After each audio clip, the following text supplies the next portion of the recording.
Songwriting. Welcome to the Mott and Crid Show.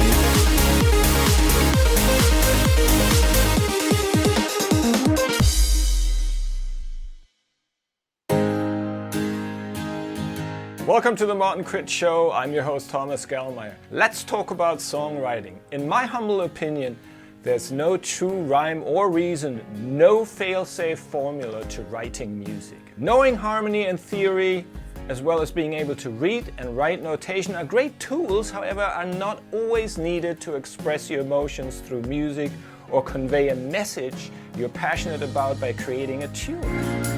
I, for instance, studied how to play drums, yet I sat down at my mom's grand piano and just started to play the keys without any training and began putting together notes that then became chords that sounded good to my ears and arranged them in a sequence that made me feel something, anything. Sometimes it was moody and dark, and sometimes it would be more aggressive and colorful. And that's how I started to write songs. And so it has always been a desire to express myself and share those emotions with others through music. To this day, I tend to start a new song on piano, playing notes and chords, following where my current mood might take me, creating new chord progression that will tell a story. So let's have a look at my latest release, Today Is Mine, which garnered great support on Spotify with over 80,000 streams and more than 25,000 fans in its peak month.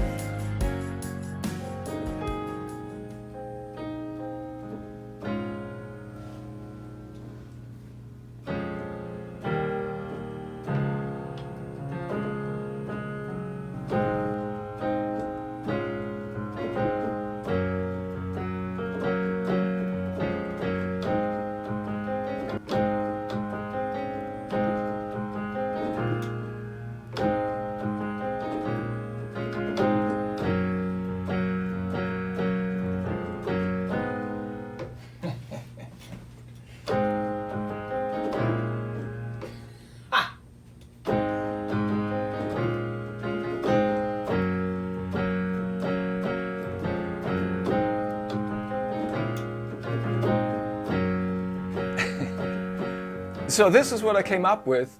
I really like the soulful vibe and moodiness of the progression. I usually then go ahead and record piano just to a click.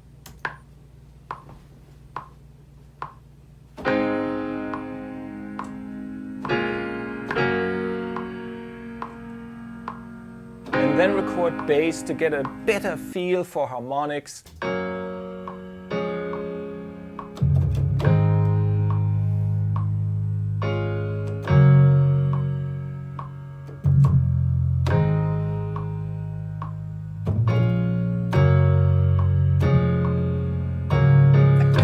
And then of course it's time to record drums and get a feel for the entire new tune.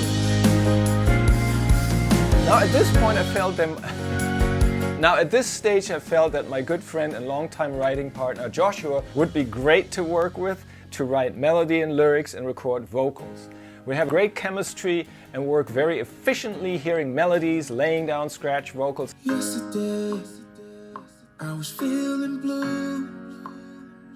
Now I'm feeling new. And sometimes, believe it or not, the mumble-jumble and gibberish used when recording scratch vocals might already offer inspiration for the final lyric. In this case, it turned out to be a story about perseverance, to never give up, and looking out for oneself in order to help others in the future. After recording final vocals, I had a hard time to finish this production, and only months later, when listening to a mix, I thought the main instrument should actually be an acoustic guitar. Went ahead, recorded that part. Yesterday, I was feeling And it brought the entire production together, and it was easy then to finally complete the song. my days are brighter. I got the fire. Feel like myself again.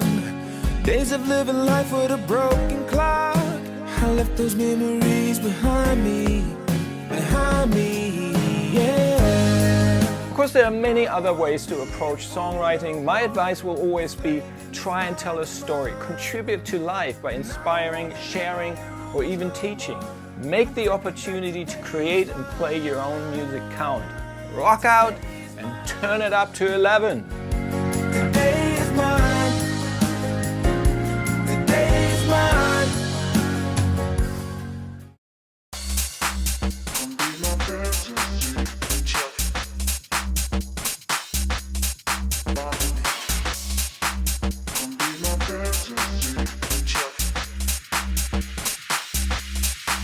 Welcome to episode 30 of our weekly top 10, bringing you my favorite tunes of the last 7 days. Songs that moved me, motivated me, and made me want to turn it up to 11. We start tonight's show slow and groovy with Close to You by Embrace featuring Harvey, and jump right into a song that changed my life many years ago. It turned my life upside down and made me want to become a musician. Here are the Beatles with And Your Bird Can Sing. Next up then is Taika with C, and Emma Gatsby is still hung up with SJ and Tritonal. It's the first time with M22 featuring Medina, and we still get Cold Feet with Justin Souza and Above and Beyond. Nervo asks, Why Do I? And we make it last. That's the Stonebridge and Damien Hole remix of our song. It's still only one kiss with a navel, and finally Eric Prydz and Nighting. Now head on over to Mixcloud, turn it up to 11, let us know what your favorite song is, subscribe, and have a fantastic weekend. We'll see you next week with an all-new The Martin Crit Show.